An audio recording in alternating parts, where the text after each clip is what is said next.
Dubai একজন এবং Saudi আরবে দুজন।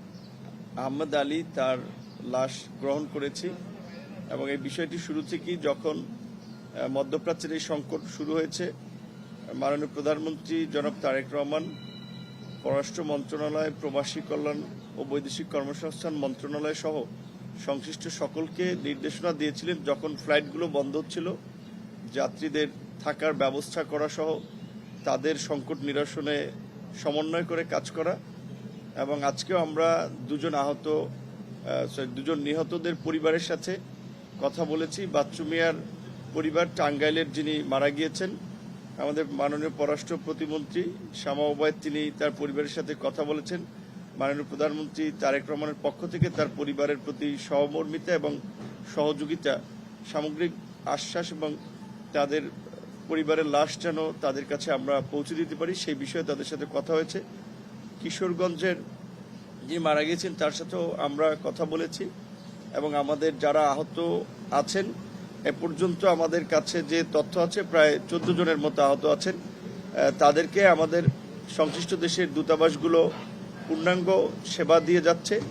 তো আমরা আমাদের বাংলাদেশি প্রবাসী ভাইরা যারা বিশেষ করে মিডল ইস্টে আছেন তাদের প্রতি আমরা এখনকার আসলে এই সংকটটা আমাদের হাত নাই, আমরা তাদেরকে নির্দেশনা বা পরামর্শ এটুকু যে যতটুকু সম্ভব সংঘাতপূর্ণ এবং বিশেষ করে যেগুলো আক্রমণের লক্ষ্যবস্তু হচ্ছে এই সমস্ত এলাকাগুলো একটু এড়িয়ে চলা এবং যখন সতর্কতা সাইরেন সহ সংশ্লিষ্ট দেশগুলো যে দিক নির্দেশনা দেয় সেটি একটু মেনে চলা। একই সাথে আমরা একটা কথা বলবো যে যেহেতু আমাদের এই দেশগুলোর সাথে দীর্ঘদিনের দ্বিপাক্ষিক সম্পর্ক, বাণিজ্যিক বিভিন্ন ধরনের সম্পর্ক আছে, কাজে ওদের দেশের আইনের প্রতি আমাদের একটু শ্রদ্ধাশীল হতে হবে।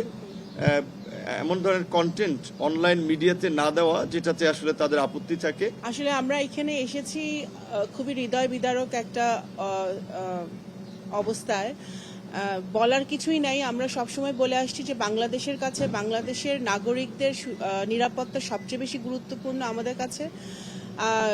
আমাদের এই যে ভাইটি আজকে এসেছে আলী আহমেদ, ওর পরিবার আজকে এখানে এসেছে, ওনার পরিবার ওনাকে আমাদের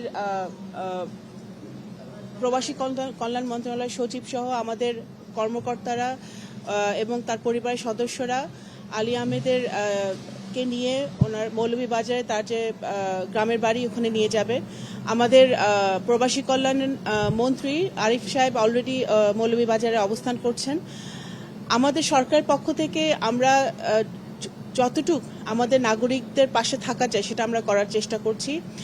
এখানে আজকে আরও দুজন গতকালকে আপনারা শুনেছেন ইতিমধ্যে রিয়াদে নিহত হয়েছে এবং তাদের পরিবারের সাথে ইতিমধ্যে আমাদের প্রতিমন্ত্রী বলেছেন আমরা যোগাযোগ করেছি, কথা বলেছি এবং তাদেরকে কিভাবে আমরা খুবই শীঘ্রই আমরা দেশে ফিরিয়ে আনতে পারি সেই কাজও আমরা করছি। আমরা এতটুকুই বলতে পারি যে আজকে এখানে এসেছি, এয়ারপোর্টে এভাবে আসতে হবে সেটা আমরা কখনো চিন্তা করি নাই, কিন্তু আমরা আশা করব যে আর যেন আমাদের মৃত্যু দেখতে না হয়, এই অবস্থার এই যুদ্ধের অবসান ঘটে।